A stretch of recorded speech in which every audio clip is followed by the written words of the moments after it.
Hi friends, అందరికీ నమస్కారం. Welcome to employees updates. ఈ ఛానల్ ద్వారా టీచర్లకు, ఉద్యోగులకు మరియు పెన్షనర్లకు సంబంధించి ఎప్పటికప్పుడు లేటెస్ట్ అప్డేట్స్ తెలియజేయడం జరుగుతుంది.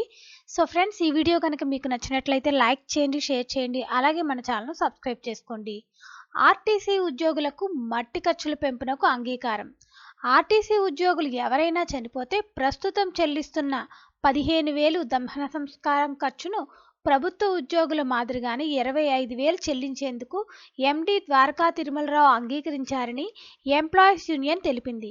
దీనిపై ఎండీకి కృతజ్ఞత తెలియజేస్తున్నట్లు సంఘ అధ్యక్ష ప్రధాన కార్యదర్శులు పలిశెట్టి దామోదర్రావు, జీవి నరసయ్య గురువారం ఓ ప్రకటనలో తెలిపారు.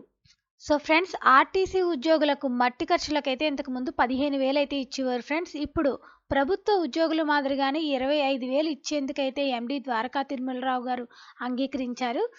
అలాగే పోస్టల్ బ్యాలెట్ అవకాశం ఇవ్వాలని అడుగుతున్నారు. రాష్ట్రంలో సార్వత్రిక ఎన్నికల పోలింగ్ మే 13న జరగనుండగా ఆ రోజు దూర ప్రాంత బస్సు సర్వీసుల్లో విధులకు వెళ్లే డ్రైవర్లు, కండక్టర్లు తమ సొంతూరులో ఓటు వేసే అవకాశం ఉండదని నేషనల్ మజ్దూర్ యూనియన్ అసోసియేషన్ పేర్కొంది.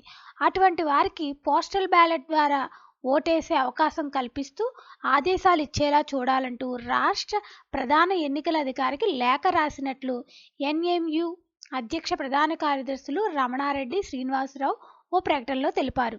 సో ఫ్రెండ్స్, విధుల్లోకి వెళ్లే డ్రైవర్లకి, కండక్టర్లకు తమ సొంత ఊర్లో ఓటు వేసే అవకాశాన్ని అయితే ఇవ్వాలని, పోస్టల్ బ్యాలెట్ అవకాశం ఇవ్వాలని అయితే కోరుతున్నారు ఫ్రెండ్స్. అలాగే దీనికి సంబంధించి ఎటువంటి అప్డేట్ వచ్చినా మన ఛానల్లో తెలియజేయడం జరుగుతుంది. ఈ వీడియో కనుక మీకు నచ్చినట్లయితే లైక్ చేయండి, షేర్ చేయండి, మన ఛానల్ని సబ్స్క్రైబ్ చేసుకోండి. Thanks for watching this video.